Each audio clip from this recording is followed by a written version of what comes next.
Hello everybody, time for another lesson. Today I'm going to be going over some basic addition or basic, I guess, basic mathematical functions in C++, as well as going over some basic data types. So let's see, to start off with, we're just going to do... So let's see, we'll do, just going to use the cout function.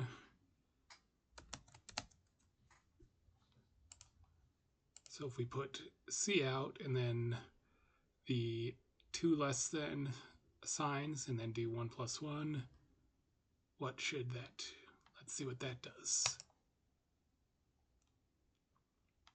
Come on. All right, so you see there it output 2 to the console window because 1 plus 1 is 2. Pretty straightforward, right? If we wanted to add some text to that, what we would do is this. We could say 1 plus 1 is, and 1 plus 1 is 2. Just like that. We could also just write this out. If we wanted to show the numbers in this as text rather than having the compiler parse it and then actually perform the calculations on it, what you do is you enclose the part that you want it to just print. Print in this case means output to the console. You just enclose whatever you want it to display in the console in the double quotation marks. So just in the quotation marks, you like that, and then it'll, instead of, it won't perform any calculations on that part, it'll just output it to the console. And we build and run that, and now you see 1 plus 1 equals 2. You see here in our code, I didn't write 2, I wrote 1 plus 1. And so that's how the basic addition works. So, and we could also do multiplication. And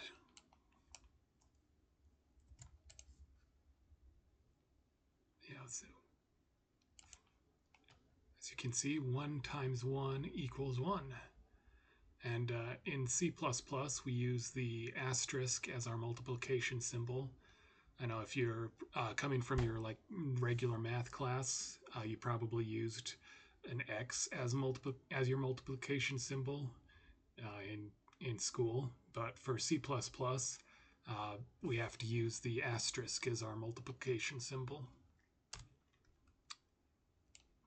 Let's do something a little more complicated than 1 times 1. Let's do 4 times 4.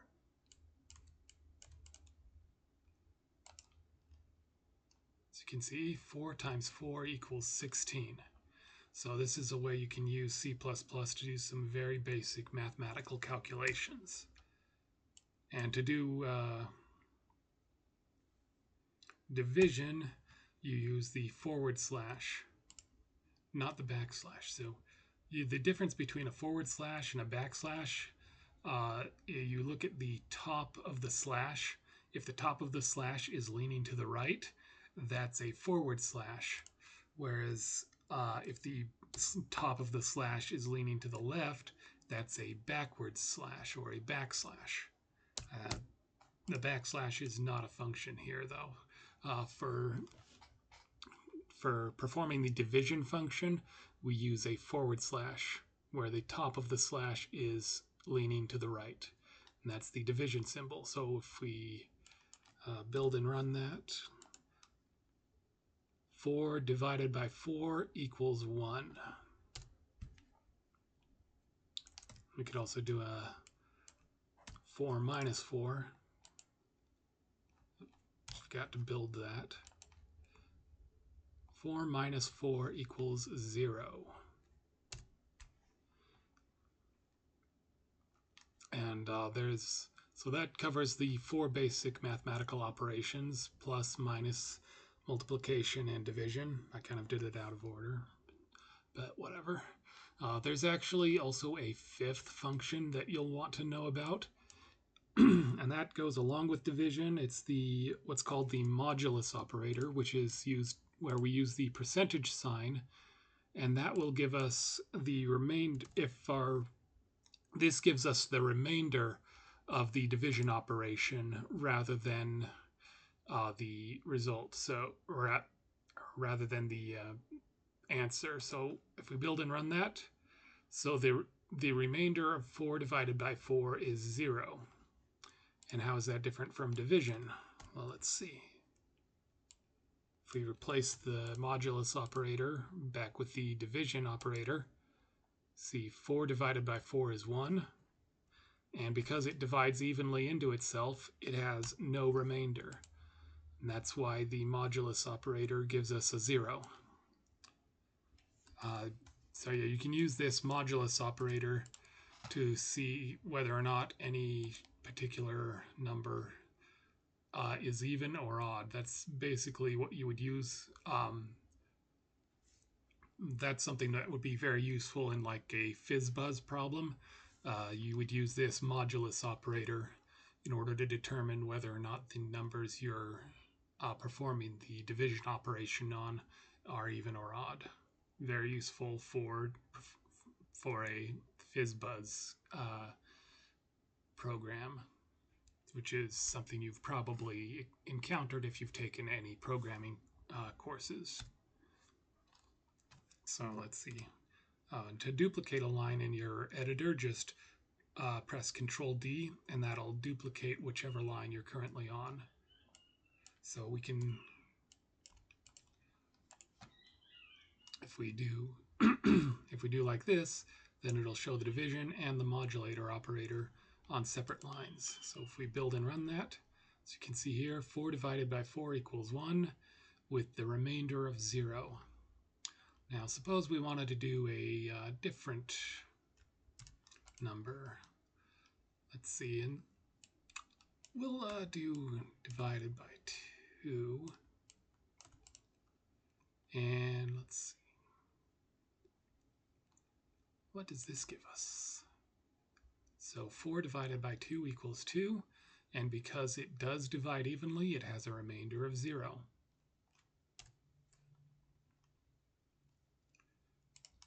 We could also, let's use a bigger number for this. Let's do 14 instead of 4. We have to change the actual numbers there, because this is just what prints to the console. This is the actual mathematical calculation, or the actual mathematical function is this right here. This is just printing text.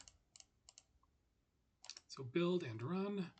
So 14 divided by 2 is 7, and it has 0 remainder. Remember, the percentage sign in C++ is called the modulus operator, and that gives us the remainder of a division function. So let's do something that does have a remainder. Say like 21 instead of 14. As you know, 21 does not divide evenly by 2, so this will give us a remainder.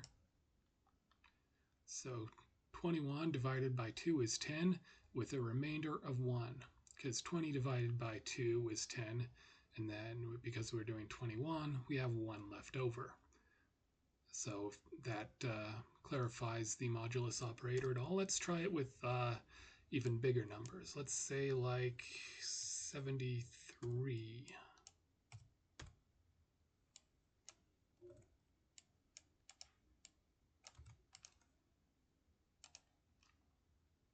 So 73 divided by 2 is 36, with a remainder of 1. So like I said, this is a good way that you can use to determine whether or not any given number is even or odd. Now that we've got those 5 basic functions out of the way, let's go over variable types. Now there are several variable types in C++, but we're going to start off with some very basic ones. So let's see, I'm going to, what, too big.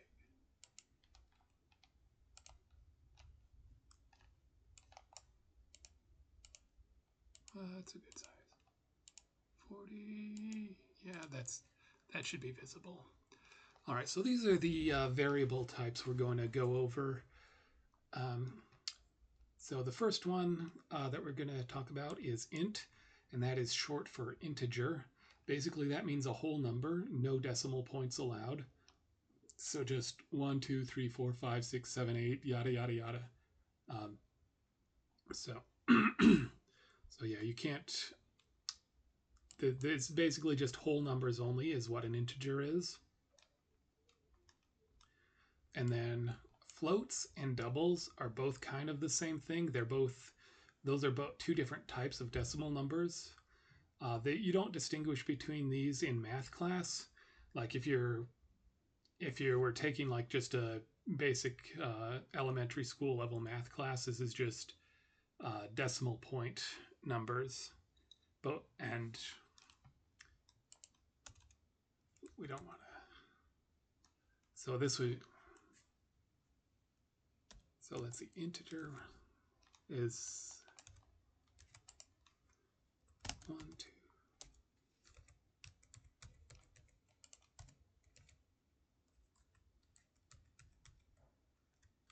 Let's see. Yeah, it's not good. Let's see. Hold on.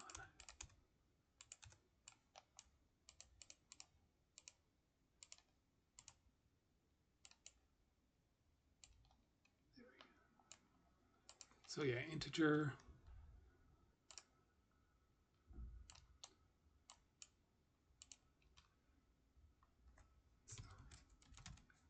Short. So int is short for integer, and it's 1.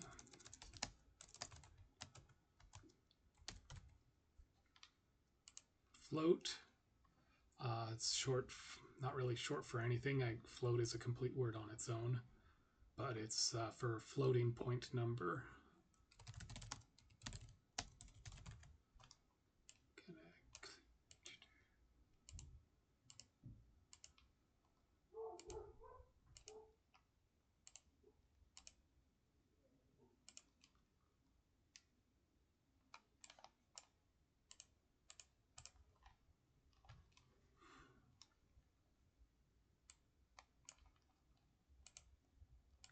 And this, so the float would be basically 1.0, 2.0, 3.0, etc. And a double is essentially the same thing. It's also a decimal point numbers. So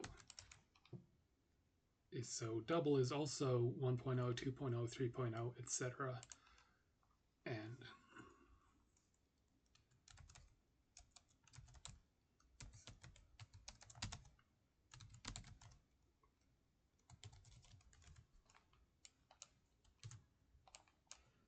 you might be asking, what is the difference between a float and a double then?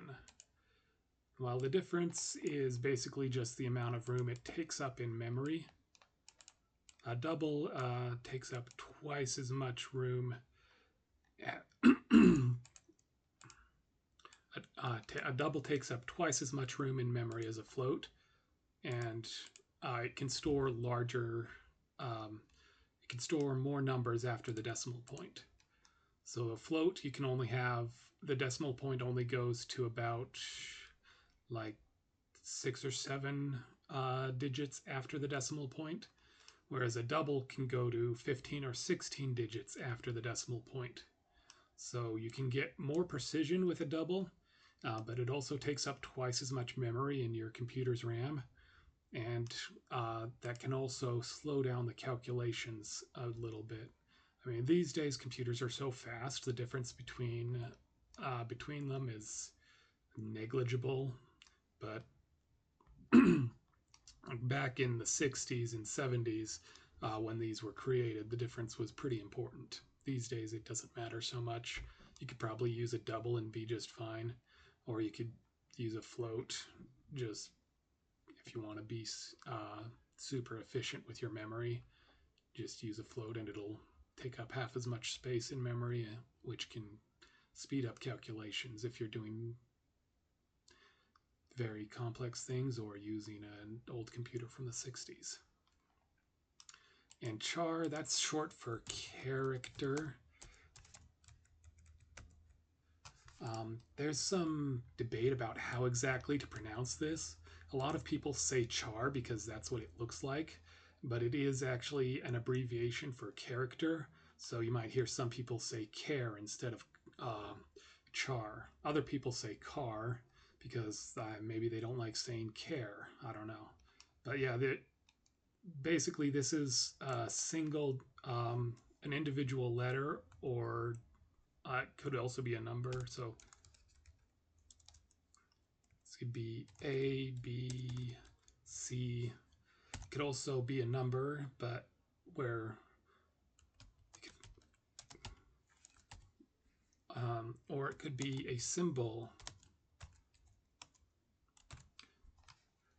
Basically, a char or character. I think I'm just going to call it care because you're basically saying the first part of the word character, and when you say character, you say care and then actor, care, actor. You just cut off the actor part, so it should be care. Although, like I said, a lot of people will say char or car. I'm going to say care. But yeah, so this is a single, can only hold one digit or one character, and it can be any character that you can print. So it could be any letter, any number, or any symbol, as long as there's only one of them. And then a string is a string of characters. So that's why it's called a string.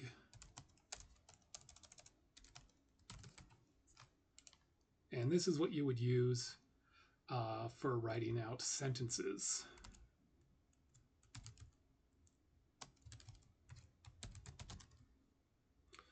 Or words, I guess. Words or sentences.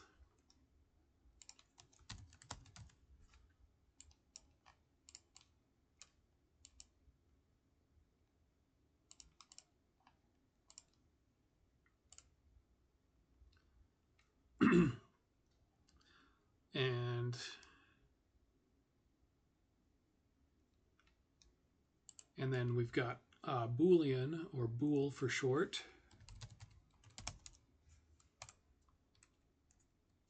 And that's basically a bool or Boolean can have only two values. It's either true or false, yes or no, 1 or 0, on or off. So basically, it's our true, false, or it could be yes, no,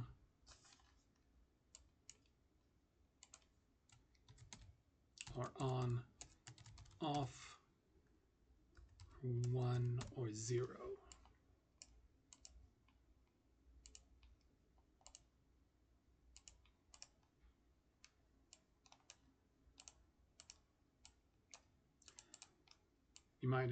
You might be wondering, where does the term Boolean come from? It's actually named after a particular guy. Let me see. Where's my book? I've got this book here. All right, so I've got this book here, C++ All-in-One for Dummies. I might be referring to this regularly, but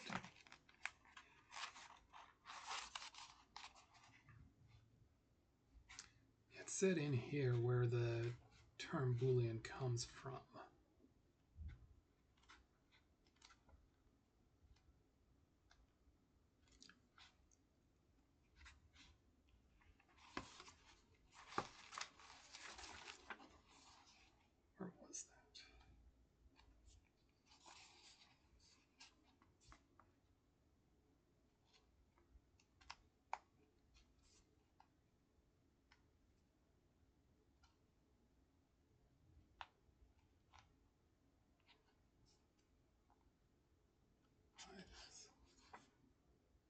What was the guy?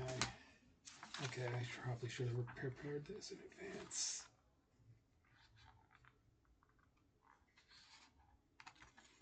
Yeah, it says in here who it was named after. Whatever, we'll use Google.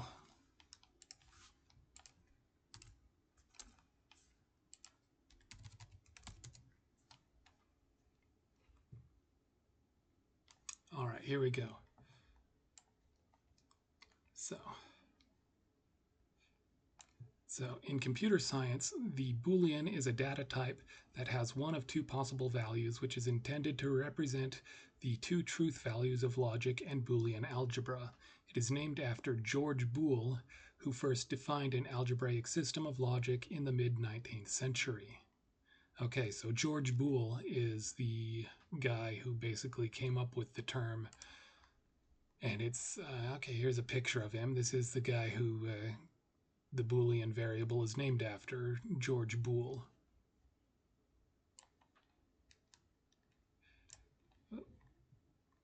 Okay.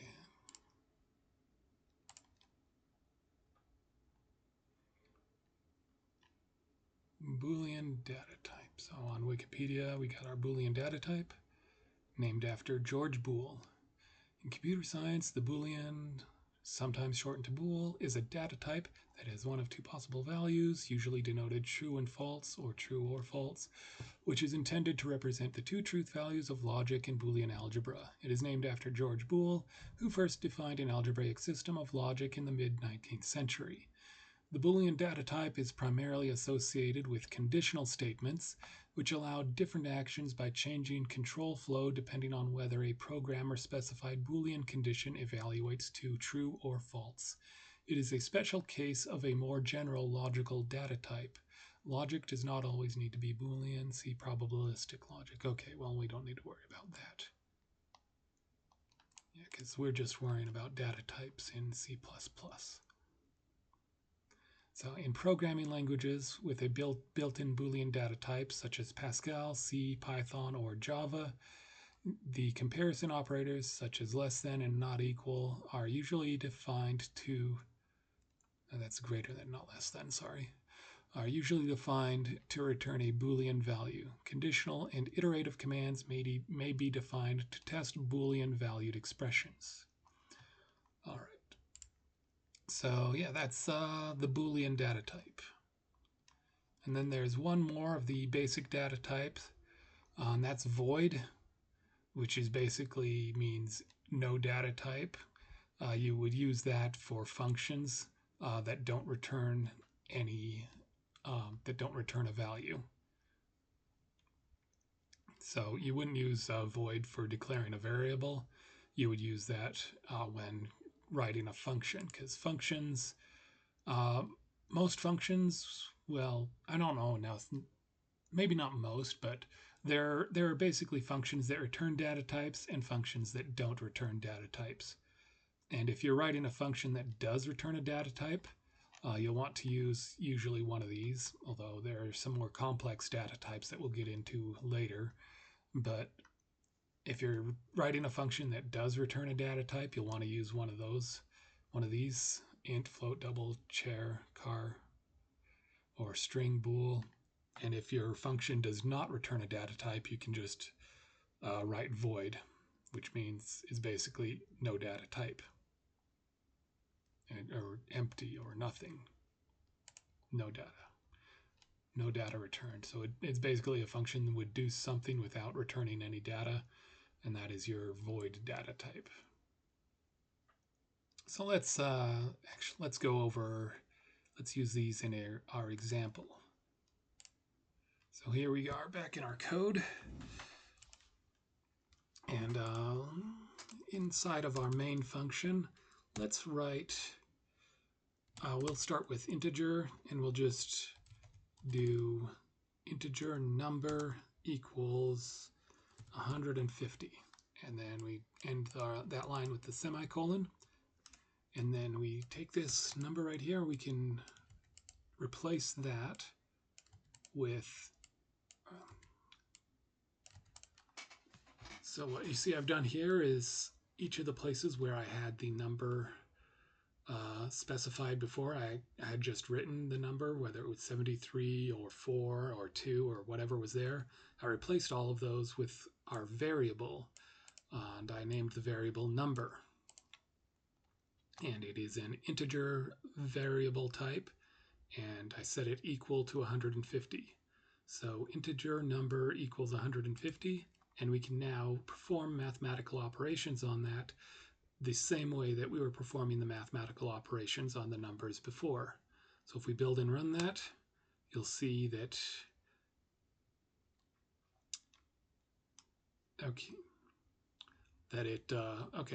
it's writing out number here, but you can see the math is still working. The math is still mathing. So yeah, I forgot. We don't want to put it. Yeah, so I shouldn't actually put it in there.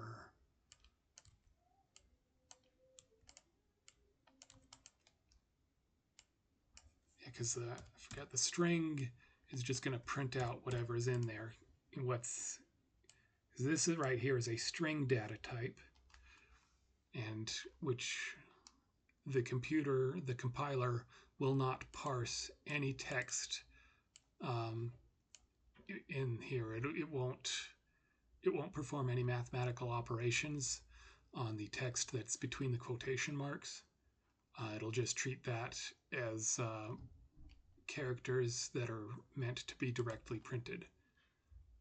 So if we build and run that again, so let's see, 150 divided by 2 equals 75 and has 0 remainder. You see here that how I have the number variable is right there, and that's how we use a variable. Suppose I did want to have the number print out here. What would I do? Well, I would do this. Watch. What we could do is move the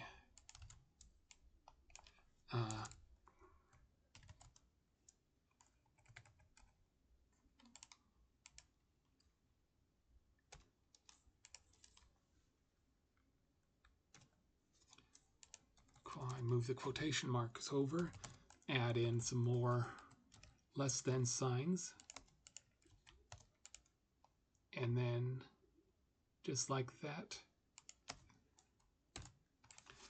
So now it'll print the number divided by 2 and modulus 2. And if we build and run that, now you can see it correctly prints out the number.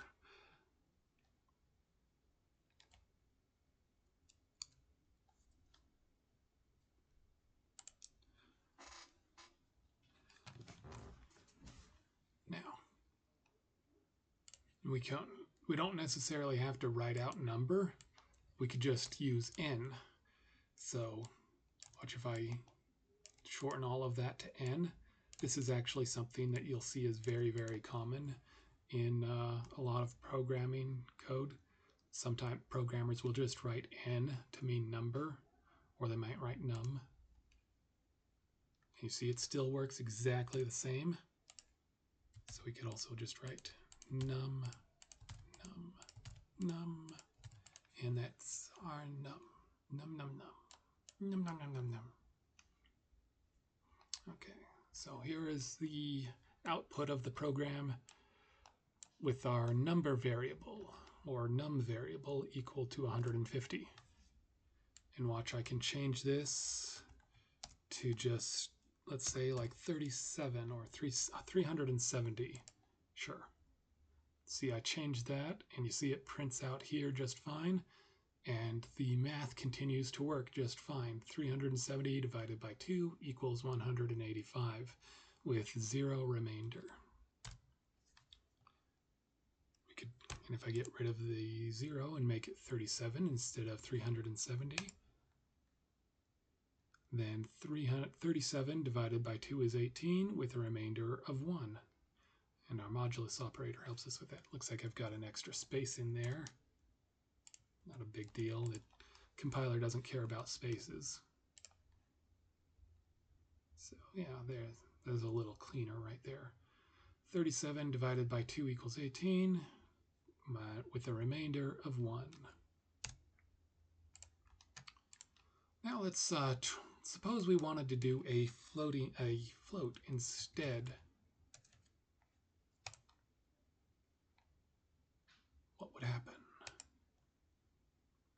We're getting an error if we try that. So we might have to do 37.0. Oh, I see.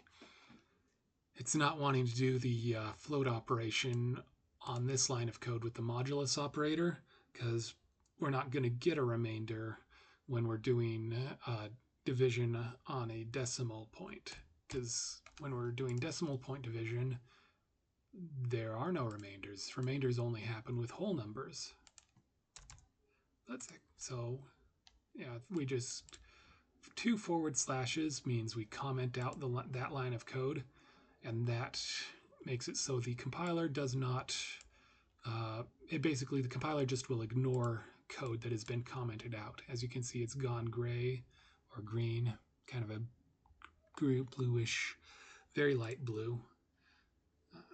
If we build and run that, so we see 37 divided by 2 equals 18.5. So yes, that's the difference between a float and an int, or integer.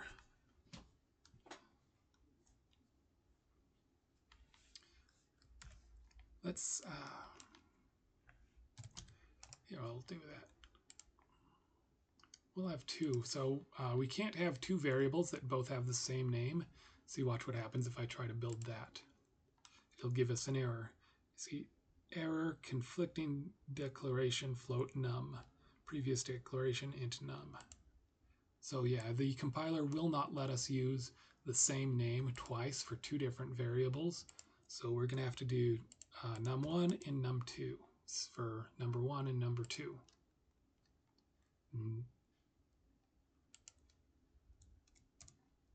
And then we're going to copy this line down here.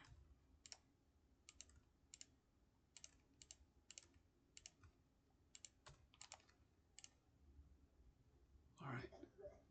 Now, if I build and run that, as you can see here, these first 2 are both using the floating point, the first 2 lines are performing mathematical operations using our integer variable. And you can see it works as expected. 37 divided by 2 equals 18 with a remainder of 1. And that's if we're doing with whole numbers. Or here on line 3, if we're doing it with decimal point numbers, 37 divided by 2 equals 18.5. Suppose we wanted to do it with a double instead of a float. What difference would that make? Well, if you'll remember, as I said earlier, floats and doubles don't actually perform differently.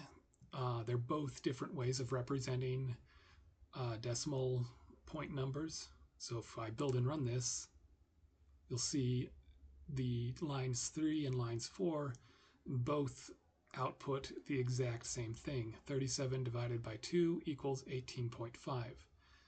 And you can't tell from the output, but line 3, if you look in the code here, line 3 is using a float data type, whereas line 4 is using the double data type.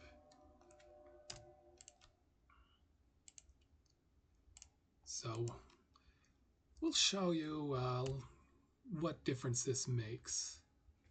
So if we just add a few more numbers onto the end.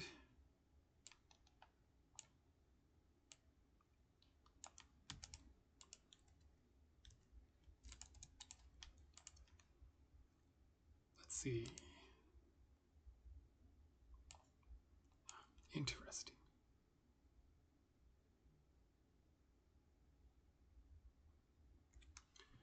All right, it truncated the number in both instances.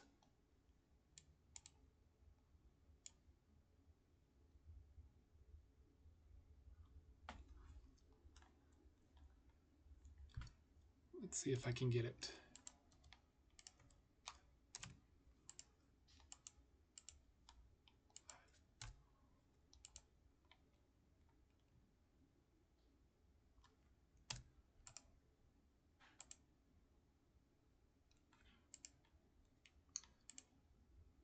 We're going to have to do something. Okay, there's a way to get it so that it doesn't truncate the number. I can't remember what it is right now, though. All right, we'll do that another time. It looks like that's probably out of scope for this particular lesson. But yeah, right now it's truncating both of the numbers to just the 4-digit places. Yeah, if we look here, I did 37.12345, yada, yada, yada. And it looks like in both cases, it's just rounding up. And if you remember basic elementary school math, you round up if the next digit is 5 or above, then you'll round up the digit to the left to the next whole number. So 4 in this case, because we've got 5, then 4 becomes 5 in both cases. Or watch if I did 4 on both of those. You see, it does not perform the rounding operation. It says 1, 2, 3, 4 instead of 1, 2, 3, 5.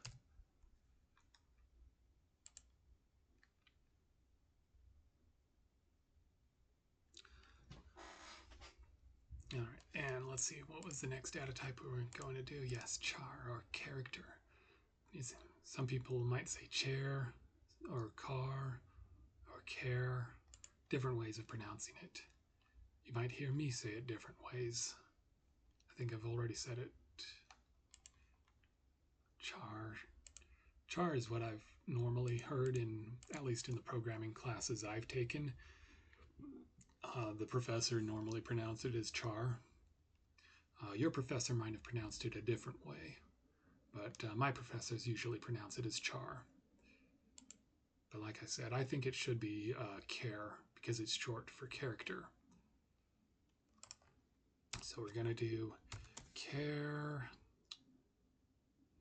and we're going to call it character equals a cout character end line. And you'll see I've forgotten something here when declaring my character variable. See this red square right here, that's how code blocks lets us know that there is a bug on this line. What the bug is that you can't just, when you're declaring a character variable, you can't just say what the character is. You have to enclose it in single quotation marks like that. And now I can build and run it. And you see here on line 5, it output lowercase letter a to the console window because that is the character that I saved in my character variable. I could also, I don't have to call it character. That's just what I chose to call it. I could call it my char or my care, and that will also work. I have to change where I use it to compile and run that. And you see it works the same. So yes, here we declare the data type, and then here is the name of the variable. The name can be whatever you want. The compiler doesn't care what the name is. That's basically just to make it easier for you as the human who is reading and writing the code. The name is for your sake, not for the computer's sake. Now, you might be asking, like, what would happen if we tried to do 2 characters in a char variable or a char variable? Well, let's try it. Interesting. It worked, but it saved the second character in that variable instead. Let's see, A, B, C, D, E, F, G. So now I'm trying to save several characters into a single char variable. And you can see it only saves the most recent one. So I tried to save A, B, C, D, E, F, G into the character variable, but because the char or char variable type can only hold one character, it will save whichever one is the most recent one. And that in this, which in this case would be the one furthest to the right, which right here is a G. So you might be asking, well then, what if we want to write, what if we want to save a variable that has multiple characters in it? Well, for that, we would use our string data type. And so this will allow us to write out a whole word. A, B, C, D, E, F, G. All right, and you'll see here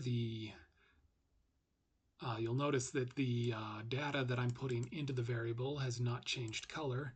That's because it's giving us the same error as before. See, this red square is back. That means when we're declaring a string variable, we need to enclose it in double quotation marks, and then it'll work. So if we build and run that, all right, I forgot. We also have to put it. So you see here I wrote another line of code down here where we're outputting the word variable to the console. Word is just the name I gave to this variable. And so we build and run that. And you'll see here now it's printing out the word variable. So it's doing the entire string, the string of characters.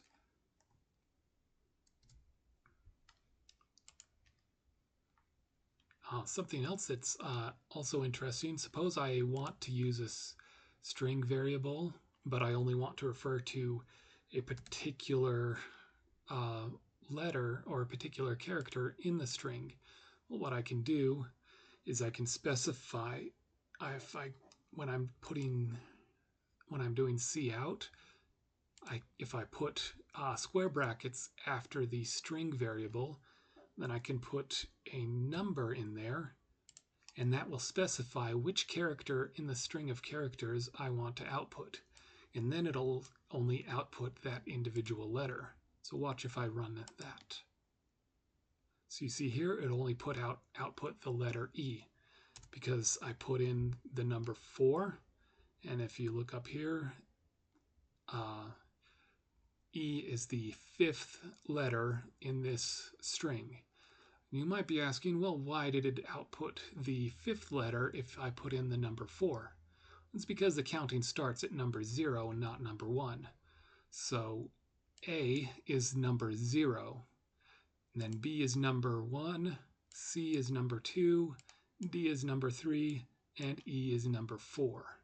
That's very important in computer programming.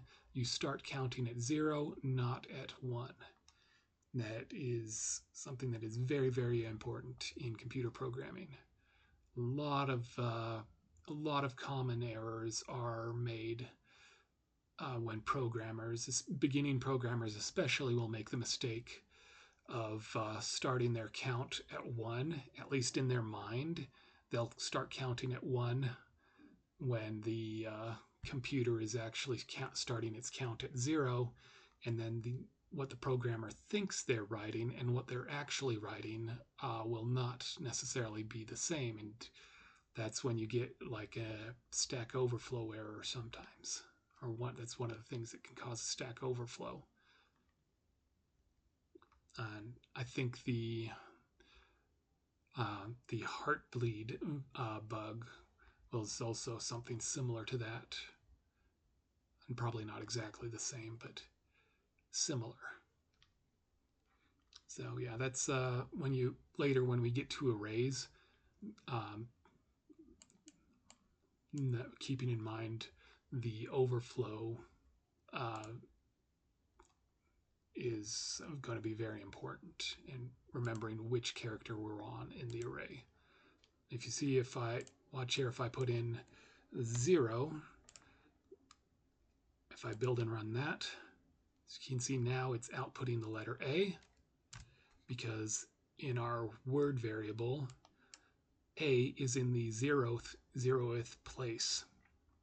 It's weird to say that, zeroth. Is that how you would even say it? Would you say zeroth or zeroth? I don't know, but yeah, zeroth is the first place in programming.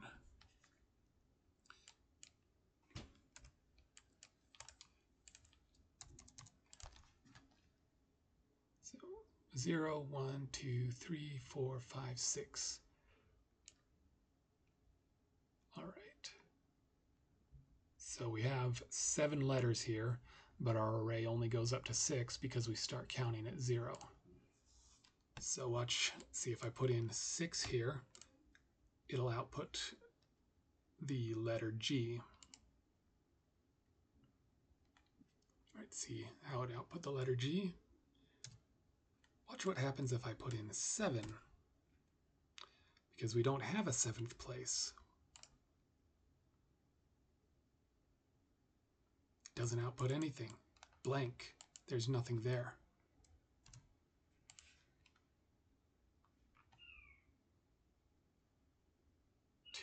It does give us a warning though.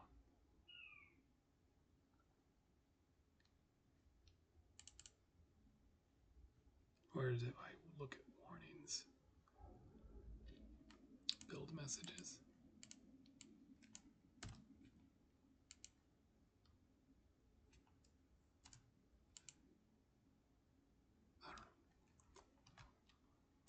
So it'll build and run, but it won't display anything if we go outside the scope of the variable. Moving on. The next one we're going to look at is the Boolean, and a Boolean can only have one of 2 values, basically on or off, just true or false, yes or no. So it's basically just a switch. Bool. Oh wait, I can't use the word switch as a variable name because that's the word switch is a keyword that is actually used as a command, and we cannot use commands as a variable name, so I can't use the word switch. But we could do light switch, because light switch is not a command. And even though light switch contains the word switch, because I put light in front of it, it's no longer the command switch. We'll get into switch in a later lesson. And the bool light switch, and I could write this either as false, or I could write true, or I could do 1, or I could do 0. It won't, I don't think it'll work with yes or no or on or off. That's just my way of explaining it for you as a human. The compiler isn't going to understand what I mean if I put in yes. See, watch, it's going to give us a bug. Yeah, see, red square means there's a bug on this line. So it has to be true, not yes. All right, I didn't output anything here. So let's do cout light switch.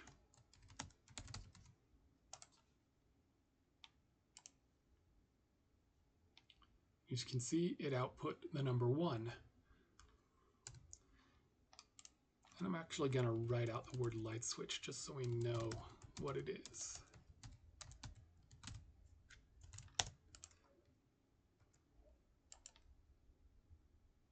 All right, light switch 1.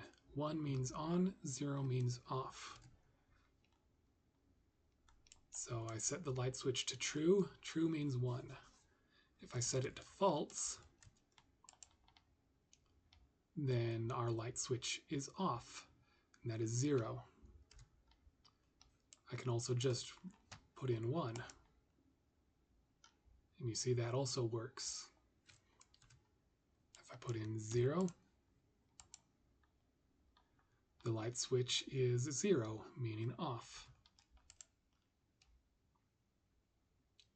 You know, what happens if I put in 2? Apparently, it still defaults to 1. So 1 or anything greater than 1, what about 3? What if I put in 3? Okay, so if I put in 1 or anything higher than 1, then that means the light switch is on. So I could put in, like, say 20, but it's a Boolean value, so it's only on or off, 1 or 0. So if I put in 0, then it's off. If I put in anything else other than 0, then it's on. See, I put in 20, but it's still reading as 1. So as long as it's getting any input at all, then it's on. And it doesn't read anything more than 1, even if I put in more than 1. See, I could even put in over 9,000, and it'll still only output 1. Because this is that's how the Boolean variable works. It's just 1 or 0, on or off. And as long as it's kind of how a circuit works, because a circuit can either have a charge flowing through it, or it cannot have a charge flowing through it. And if there's any charge at all, no matter how big the charge is, all this variable is detecting is whether there's a charge or not. It's not measuring the size of the charge. So even though I put in that it's got a value over 9,000, all that cares about is that's not 0, that's not nothing. So yes, there is a charge. It is true.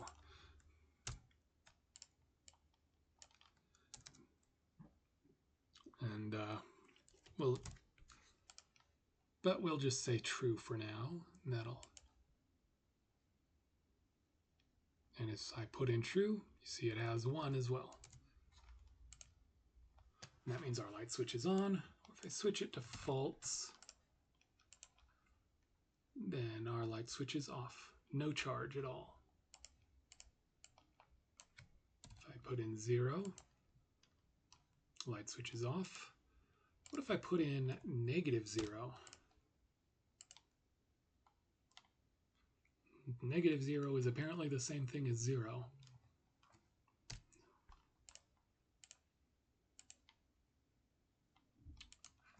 What if I divide by 0? What, like 1 divided by 0? 1 divided by 0 apparently breaks the program. See, it outputted it. Nothing was output there. Yeah, see, no output at all. So yeah, divide by 0 and you break your program.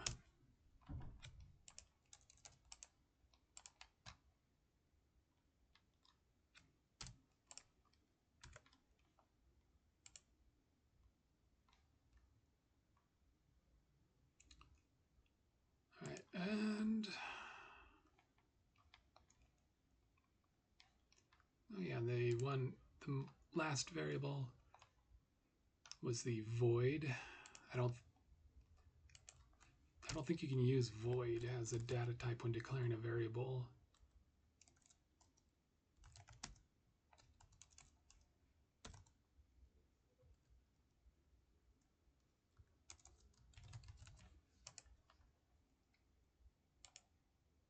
Yeah, the compiler is not going to let us do that. error variable or field data declared void. Now the compiler is getting confused because the void variable is a bit different from the others. You can't just use void as a data type like you can with the first 6 variable types.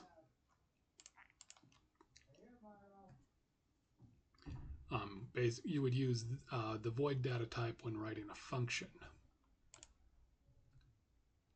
So like see up here where we declare the main function, this is how you write a function, by the way. We've got integer main as our function. If in C#, the main function is void. So that's how that would look in C#. Will it let us do a void main in C++? Let's try it. No. Let's see, error, main must return int. So yeah, in C++, our main function has to be an integer. That's one of the rules of C++. If you're used to C#, you'll know that in C#, the main variable can be void if you want. Not in C++, though. So how would we use main? So let's see, let's declare a variable or a function. Let's make a function, void my function. And what should the function do? Let's see. Oh, yes, I could put all of these in here. And then all of that will be performed. Let's see, let's put the variables in the function as well.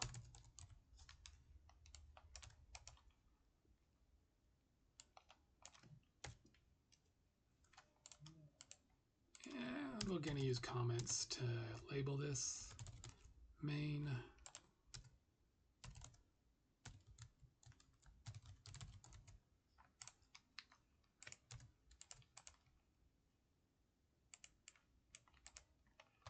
Now, you might be asking, what happens if I just leave this the way it is?